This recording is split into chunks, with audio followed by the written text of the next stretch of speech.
Hello everyone. आज एक सबसे सरप्राइजिंग चीज़ और खुशी वाली चीज़ हुई मेरे साथ। ऐसे तो मेरे पास गिफ्ट्स हमेशा आते रहते हैं, स्टूडेंट भेजते रहते हैं, कभी वो दिखाने की ज़रूरत नहीं पड़ती, ना मैंने कभी दिखाया है। बट जो सबसे ज़्यादा सरप्राइजिंग चीज़ हुई, जो मेरे स्टूडेंट भी नहीं हैं, फॉलोअर ज़रूर हैं बट स्टॉक मार्केट से काफ़ी दूर। ये सबसे सरप्राइजिंग सी चीज़ है। स्टॉक मार्केट में उनका कोई पोर्टफोलियो नहीं है। सिर्फ लॉकडाउन से मुझे देखना सुनना चालू किया। बेंगलुरु में रहते हैं, दिनेश सर उनका नाम है, और उन्होंने बिना हमारे ऑफिस में कॉल किए, चूँकि हमारा एड्रेस ऑलरेडी है वेबसाइट पे, उन्होंने ये सारे टी शर्ट्स जिनका वो काम करते हैं पैन इंडिया लेवल पे, काफ़ी अच्छा काम है, काफ़ी बड़ा काम है, पैन इंडिया लेवल पे वो उन्होंने ये सारी टी शर्ट्स एक नहीं तीन तीन भेज दी।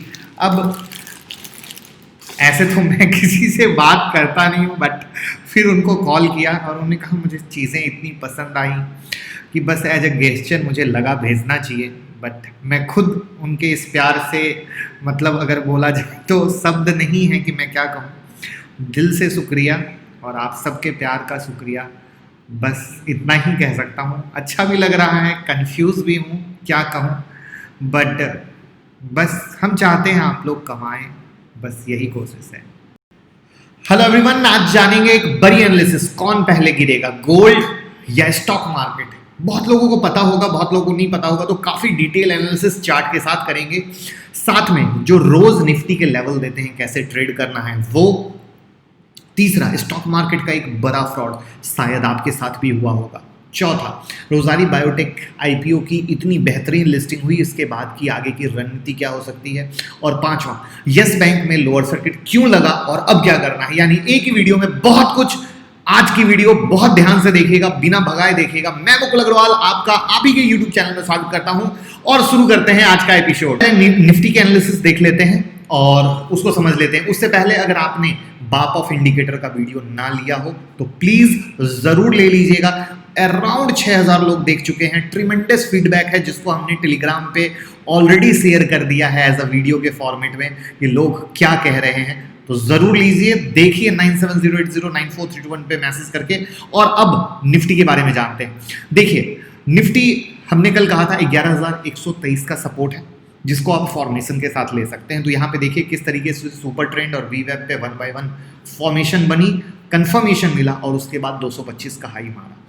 और इस तरीके से हम हमेशा कहते हैं जो हमारे लेवल है, बिंदास, कोई कंफ्यूजन नहीं रखना है सपोर्ट पे। और ये वी वेब सुपर ट्रेंड सब हमने आपको सिखाया है, सबकी वीडियो दी है, बाप ऑफ इंडिकेटर भी दे दिया। तो आप बिंदास यूज करें, बिंदास पैसे कमाएं, और मार्केट का नजरिया बदलें और समझें मार्केट में पैसा बनता है। तो ये है वो लेवल जिससे आपने, उम्मीद करता हूं, पैसे कमाए होंगे। अब बात करते हैं कल के लेवल की। देखिए, आज 235 के पास निफ्टी चल रही है। तो हमारे लेवल आपको पता है चेंज नहीं होते हैं। तो हमारे लेवल कल भी, और यूएस मार्केट खुलने से पहले वीडियो रिकॉर्ड करता हूं कि आपको समझ में आए कि ये जो बच्चों की तरह आप दिन भर मार्केट देखते हो उसको बदल दो। 11,244 का resistant as it is valid, 11,540 का resistant as it is valid, 11,123 का support as it is valid, 11,023 का support as it is valid. कल क्या करना है, देखिए, हो सकता है यूएस मार्केट का कारण ऊपर खुल जाए, हो सकता है नीचे खुल जाए, कोई फर्क नहीं पड़ता है। ध्यान कर क्या रखना है, 244 के पास अगर सेलिंग का फॉर्मेशन बने सेल कर दीजिए, नहीं बने और उसके ऊपर बाइंग का फॉर्मेशन बने बाय कर लीजिए। इंट्राडे बिंदास खेलिए। अब इससे बड़ा बिंदास वर्ड से ज्यादा और क्या बोल सकते हैं, करेक्ट।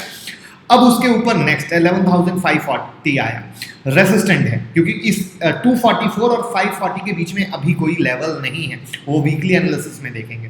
तो उसके बीच में कोई लेवल बना तो हम टेलीग्राम ट्विटर पे देंगे, नहीं तो 540 के पास में कोई रेसिस्टेंट बनेगा तो आप सेल कर सकते हो। उसी तरीके से अगर मान लीजिए मार्केट नीचे खुला, जैसे आज खुला था, सपोर्ट के पास आया, जब फॉर्मेशन से कंफर्म होता है तब ट्रेड उठता है, वरना ट्रेड छोड़ दिया जाता है। और 11,123 के नीचे जब सेल का फॉर्मेशन बनता है, मतलब सपोर्ट के नीचे अगर सेल का फॉर्मेशन बनता है तो आप सेल कर सकते हैं 11,023 की तरह।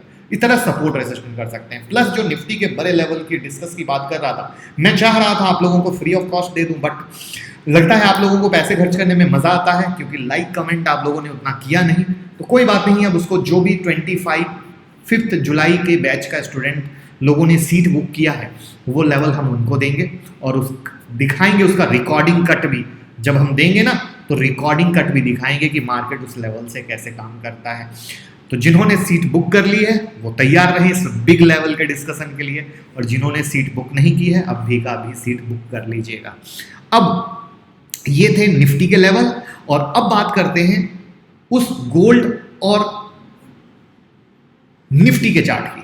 ये देखिए, ये क्या है, निफ्टी का चार्ट। 2010 की गिरावट, 2008 की गिरावट, 2010 ये 2000 की गिरावट, ये 2008 की गिरावट, ये 2010 की गिरावट, ये 2015 की गिरावट, ये 2018 की गिरावट, और ये अभी कोरोना वायरस या जो भी आप कह लो 2019 के 20 के टाइम की गिरावट। ठीक है, अब इसके अपोजिट आप देखो, 2000 से तेजी, 2008 में थोड़ी सी क्रैश के बाद बड़ी तेजी, 2012 में भी तेजी, और मार्केट में लगातार ये 2015 में भी तेजी और 2008 में भी तेजी, 18 में भी तेजी।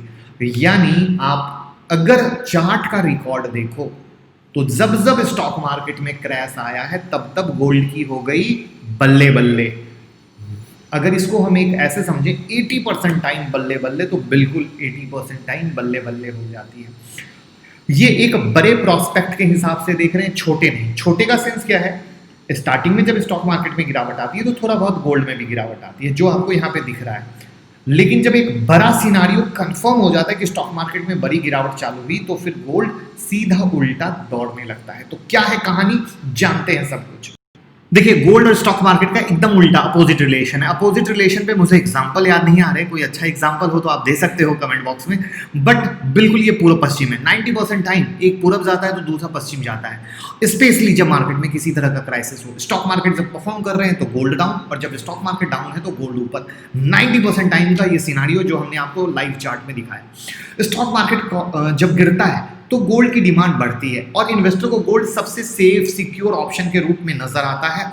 और ये एक सच है। क्यों सच है? क्योंकि गोल्ड के प्राइस अप एंड डाउन हो सकते हैं बट जीरो नहीं होते। ये आज तक का ध्रुव सत्य है। यानी वो रीजन जिसके कारण किसी भी इकोनॉमिक क्राइसिस के कारण गोल्ड के प्राइस में आग लग जाती है, क्योंकि क्राइसिस में लगता है कुछ भी चीजें खराब हो जाए, कुछ भी चीजें बर्बाद हो जाए, लेकिन गोल्ड आपके पास है तो आप सबसे सेफ साइड बैठे हो। 2000 का रिसेशन हो, 2008 की क्राइसिस हो, या 2018 से 2020 के बीच में ट्रेड वार जो यूएस चाइना का था, ऑलवेज गोल्ड में तेजी हुई है। 2018-20 का तो सिनारियो ऐसा बना कि गोल्ड की तेजी जो पकड़ी, राजधानी सुपर बुलेट चली हुई है।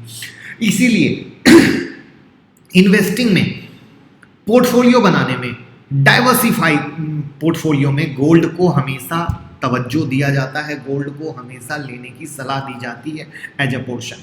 अब बात आता है कि जब इकोनॉमिक क्राइसिस में दोनों उल्टे चलते हैं तो अभी ऐसा क्यों नहीं हुआ है कि नहीं, $1 मिलियन क्वेश्चन। अभी होना चाहिए था। तो मार्केट में आखिर ऐसा क्या चल रहा है, कुछ तो अजीब है। और ये हम अंदाजे से नहीं, हिस्ट्री के डेटा फैक्ट के साथ बात कर रहे हैं, जो हमने आपको दिखाया।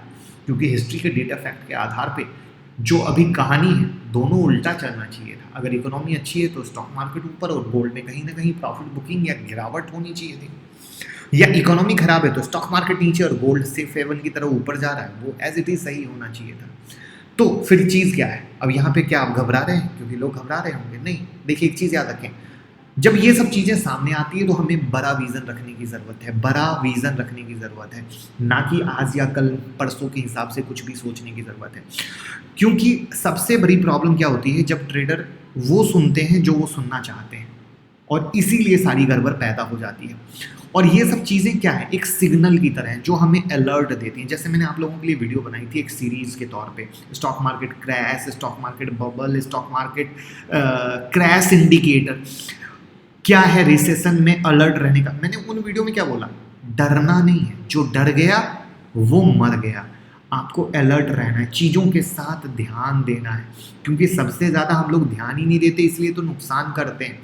तो हमें कोशिश ये है कि जो मार्केट में सिनारियो बन रहे हैं टाइम टू टाइम मैं आपसे शेयर करता हूँ, आपको लर्निंग भी दूँ, आप सीखो भी, आप डरो भी नहीं, ये चीज़ें इंपॉर्टेंट आती हैं। तो अब ये तो वक्त बताएगा कि पहले कौन गिरेगा, क्योंकि एज पर ओल्ड हिस्ट्री अगर देखोगे तो अभी क्या है, डेटा फैक्ट इकोनॉमिक क्राइसिस का है। तो इकोनॉमिक क्राइसिस के आधार पे स्टॉक मार्केट में गिरावट आनी चाहिए थी, हुई नहीं। तो गोल्ड भी ऊपर जा रहा है, स्टॉक भी ऊपर जा रहा है। तो अगर इकोनॉमिक क्राइसिस की बात सच होती है, जो एज अ सिग्नल कल के डेट में निकल के आती है, तो पहले स्टॉक मार्केट गिरेगा और गोल्ड की तेजी कायम रहेगी। लेकिन अगर स्टॉक मार्केट की तेजी यूं ही कायम रही, तो इसका मतलब ये होगा कि जो भी हर देश की गवर्नमेंट ने काम किया, जैसे यूएस में फेड ने स्टिमुलस प्लान दिया, इंडिया में दिया, वापस से यूएस की गवर्नमेंट स्टिमुलस प्लान देने का प्लान कर रही है, तो वो कामयाब हो गया। अब देश, चाहे वो इंडिया हो, यूएस हो, हर देश की कंट्री ऐसी कंडीशन को झेलने के लिए सक्षम हो चुकी है। वो सब पुरानी वीडियो में मैंने सिखाया, खींचूंगा नहीं इस बात को। तो हम थप्पड़ खाते खाते आदी हो जाते हैं। तो वही कहावत है कि इस तरह की चीज़ों से जो एनालिस्ट हैं वो समझ जाते हैं, वो समझने लगते हैं कि जो बड़े बड़े बैठे लोग हैं कि किस तरीके से हैंडल करना है। इसलिए स्टिमुलस प्लान भी इतना फास्ट आया कि पैनिक ना फैले, पैनिक ना हो फाइनेंशियल वर्ल्ड में, और वो चीज़ें हो गई। तो ये कहीं ना कहीं वक्त के दायरे में है जो निकल के आएगा। इसलिए आज के डेट में बिल्कुल ये नहीं कहा जा सकता है कि कौन पहले गिरेगा, लेकिन अलर्ट मोड में रहने की ज़रूरत है और बिल्कुल है। अब बात करते हैं स्टॉक मार्केट फ्रॉड की, जो 100% आपके साथ हुआ ही होगा। अभी जो एक लेटेस्ट ताज़ा खबर है वो ये है कि 3 लोग ऐसे हैं जो एक फर्जरी कंपनी चलाते थे, जो सेबी रजिस्टर्ड भी नहीं थे। ऐसे तो सेबी रजिस्टर्ड होना भी कोई गारंटी नहीं है, क्योंकि सेबी कोई लगाम नहीं लगाती और कोई कुछ उतना ध्यान नहीं दे पाती, क्योंकि इतने लोग रजिस्टर्ड हो चुके हैं टिप्स देने में। तो कोई भी ये मत मान लीजिएगा कि सेबी रजिस्टर्ड होना कहीं से ठप्पा है बहुत अच्छा होने का, ऐसा बिल्कुल नहीं। और आप खुद कमेंट बॉक्स में बता दीजिएगा कि किसी सेबी रजिस्टर्ड से जो आपने टिप्स लिया है, क्या आप पैसे कमा पा रहे हो, तो वो खुद में देख लीजिएगा। लेकिन अभी बात करते हैं कि क्या हुआ। जो सेबी रजिस्टर्ड थे भी नहीं और लोगों से पैसा ले रहे थे, ऋषभ जैन, उबैदुर रहमान, जी कादर हुसैन, ये 3 नाम हैं। और उबैदुर रहमान की मौत हो चुकी है। बाकी 2 लोगों पर 3 साल का बैन लगाया गया है। जिनकी मौत हो चुकी है उनको हटा देते हैं। 2 लोगों पर 3 साल का बैन लगाया गया है और नकली एडवाइजरी से 10 करोड़ रुपए ठगे गए हैं। ना 1, ना 2, ना 3, 10 करोड़। और ये 10 करोड़ आपका है और किसी का नहीं है, आपका है। और ये लोग पैसे लेते थे, 2-4 दिन टिप्स देते थे, उसके बाद टिप्स भी नहीं देते थे, फ़ोन भी नहीं उठाते थे। तो अब आपको सोचना है, और ऐसी खबर एक दिन नहीं कई बार आती है, लगातार आती है, बट फिर भी आप लोग टिप्स वालों को पैसा देना बंद नहीं करते, शॉर्टकट के चक्कर में पड़ते, बंद नहीं करते। तो सर एक सिंपल सी बात बोलूँगा, लाल कपड़ा लेकर बैल के आगे, सांड के आगे अगर खड़ा रहेंगे तो सांड आपको मारेगा ही मारेगा। इसमें सांड से ज़्यादा गलती उसकी है जो लाल कपड़ा लेके खड़ा है। तो डिसीजन आपको लेना है कि ये फ्रॉड होने के बाद हम स्टॉक मार्केट को खराब कहते हैं, तो क्या स्टॉक मार्केट खराब है या हमारी वो लालच खराब है जहाँ पे हम लाल कपड़ा लेके सांड को बुलाते हैं, आ मुझे मार, आ मुझे मार, आ मुझे मार। और आप में से कोई एक ऐसा इंसान नहीं होगा जो इस फ्रॉड का शिकार नहीं हुआ होगा। तो प्लीज़ कमेंट बॉक्स में ज़रूर बताइएगा। और हाथ जोड़ के विनम्र विनती है, सीखने की कोशिश कीजिए। सीखने का कहीं से मतलब ये नहीं कि आप मुझे पैसे दीजिए, फ्री में भी यूट्यूब पे बुक्स, यूट्यूब को भी छोड़ दीजिए क्योंकि यूट्यूब पे भी आप कभी नहीं समझ पाइएगा। बुक्स पढ़ना शुरू कीजिए, नॉलेज बढ़ाना चालू कीजिए, बहुत विजन बदल जाएगा मेरे भाई, विजन बदल जाएगा। फिर मार्केट समझ आता है कीजिए, ना समझ आता है नहीं कीजिए। बट रिक्वेस्ट है, अपना हार्ड अर्न मनी इस तरीके से मत कीजिए, क्योंकि बिना सीखे तो कोई दुनिया में धंधा हुआ नहीं है, कोई बिजनेस हुआ नहीं है। अब नेक्स्ट है हमारा रोजारी बायोटेक का आईपीओ, जिसने अपने इन्वेस्टर को दिल खुश कर दिया, दिल गार्डन कर दिया। जैसा कि हमने कल की वीडियो में भी अपडेट किया था कि as per grey market report 40% का गेन मिल सकता है और बीएसई में 57.65% के प्रीमियम के साथ 760 रुपीज़ पर लिस्टिंग हुआ। उसके बाद 803 का भी हाई मारा, क्लोजिंग एनएससी में 741.65 की भी है। यहाँ पर उम्मीद से बहुत ही ज़्यादा मिला, जबकि आपको पता है इसका प्राइस बैंड कितना था, 423 टू 435। तो अब आप लोगों का सवाल है, इसको होल्ड करें, बुक करें, आगे क्या करना है? तो इसके लिए पहले कंपनी को जानना जरूरी है। देखिए, कंपनी देश की सबसे बड़ी टेक्सटाइल स्पेशलिटी केमिकल कंपनियों में काउंटिंग होती है। कंपनी एक्रिलिक पॉलीमर्स तैयार करती है। कंपनी घरेलू, personal care, performance chemical, textile speciality chemical, animal health और न्यूट्रिशन प्रोडक्ट में भी कारोबार करती है, यानी सेगमेंट काफ़ी अच्छा खासा है। और उससे भी बड़ी चीज़ है इनका रेवेन्यू। कैसे? फाइनेंशियल ईयर 2019-20 में होम केयर सेगमेंट से कंपनी का 46.8%, 46.81%, टेक्सटाइल से 43.71%, एनिमल हेल्थ केयर से 9.48% रेवेन्यू आया था। और जो ये रोज़ारी बायोटेक है, भारत, वियतनाम, बांग्लादेश, मॉरिशस जैसे 17 देश में है और कंपनी की 2 यूनिट मुंबई और सिलवासा में है। जो लास्ट फाइनेंशियल ईयर में कंपनी ने कुल 603.80 करोड़ रुपए का रेवेन्यू और 65.25 करोड़ रुपए का नेट प्रॉफिट दर्ज किया था। और पिछले 3 साल से कंपनी की वार्षिक रेवेन्यू ग्रोथ दर कितनी है पता है? 41.65%।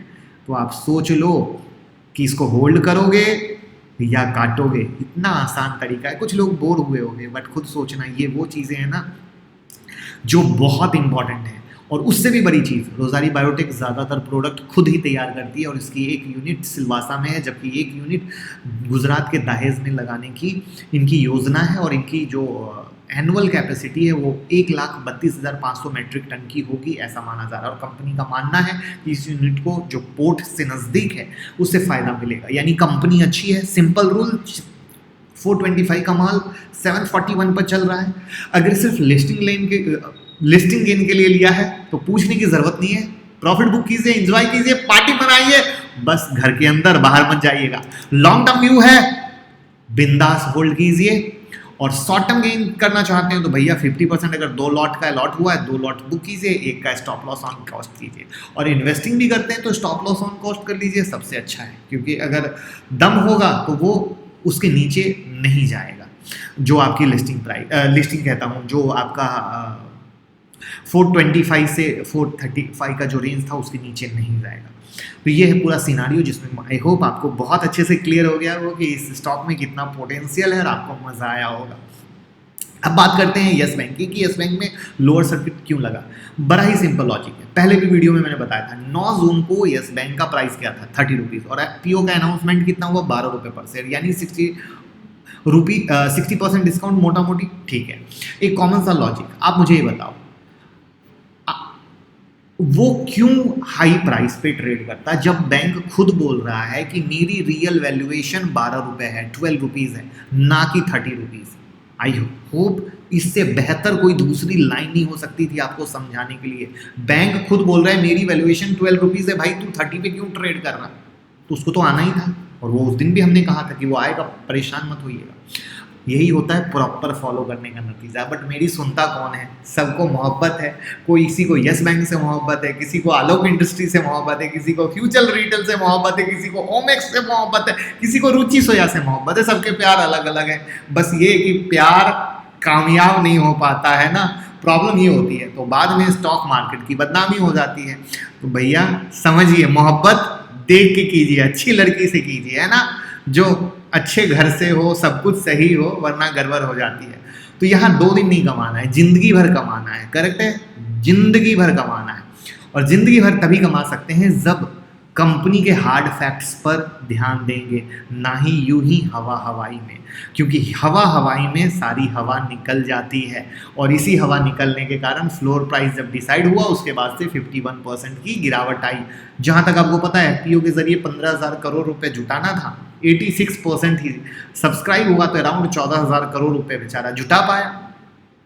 अब इसके अलावा भी कुछ और न्यूज़ थी मार्केट में आज, जिसको कहते हैं कन्फ्यूजन वाली न्यूज़, या कहते हैं सोर्स बेस्ड न्यूज़। उसमें कुछ ऐसी न्यूज़ थी कि मंडे को एफपीओ नहीं आ पाएंगे, जबकि आपको पता है एफपीओ का लिस्टिंग डेट मंडे है, सॉरी। तो ये कंफर्म न्यूज़ नहीं है, सोर्स वाली, जिसके आधार पे एक आज पैनिक बना। उन खबर ये कि 2 से 3 दिन लगेंगे, सच्ची झूठी भगवान जाने। मार्केट में खबर ये भी है कि जो नए शेयर आएंगे वो एक अलग कोड के साथ आएंगे, फिर उनकी एडजस्टमेंट होगी। तो ये सारा बहुत बड़ा कन्फ्यूजन था, घालमेल था जो क्लियर नहीं था। और ये सब चीज़ें मिला मिलू के प्रेशर डाल दिया। तो अब देखना है कि ऑफिशियल कुछ आ पाता है या यूं ही हवा में फंसाने की कहानी रहती है। तो आई होप लोअर सर्किट क्यों लगा समझ आ गया होगा, परेशानी दूर हो गई होगी। बाकी आगे कुछ भी होगा मैं ट्विटर टेलीग्राम पे बता दूंगा। रेस्ट 12 रुपीज़ का भाव मैंने बताया था कि स्मॉल रिस्क है, आप लेके छोड़ सकते हैं। बट यहाँ पे आपको ये भी सोचना है कि सस्ते में बहुत कुछ मिल रहा है, किस किस को लोगे, क्योंकि स्मॉल इन्वेस्टर का जो पोर्टफोलियो होता है 1 से 2 लाख रुपए का होता है, राइट। वो सिर्फ ऐसा ही शेयर लेकर पोर्टफोलियो को खराब करते हैं या खराब करना चाहते हैं, ये आप पे डिपेंड करता है। क्यों? क्योंकि आलोक भी सस्ता है, रुचि भी सस्ता है, और रिटेल फ्यूचर रिटेल भी सस्ता है, ओमेक्स भी सस्ता है। किस किस को लेना है ये आपको सोचना है। क्योंकि जो देखिए बड़े इन्वेस्टर क्या हैं, 10% रिस्क साइड में जाते हैं। तो 10% जब रिस्क साइड में जाते हैं कोई फ़र्क नहीं पड़ता है कि 90% पैसा सेफ है। लेकिन जो स्मॉल इन्वेस्टर हैं उनके लिए बहुत ही इंपॉर्टेंट आता है कि भाई मेरा तो फंड ही 1-2 लाख का है, तो मैं अच्छे शेयर में लगा के पैसा का ग्रोथ लूँ या इस तरह के शेयर में लगा के ग्रोथ लूँ या पैसे को बर्बाद करूँ, ये आपको सोचना है। तो उम्मीद करूँगा इन्फॉर्मेशन पसंद आई होगी, चीज़ें पसंद आई होगी। और अगर आपको सीखना है तो 25 जुलाई की ऑनलाइन क्लास अभी की अभी सीट बुक करें, हैंड होल्डिंग सपोर्ट आपको मिलेगा।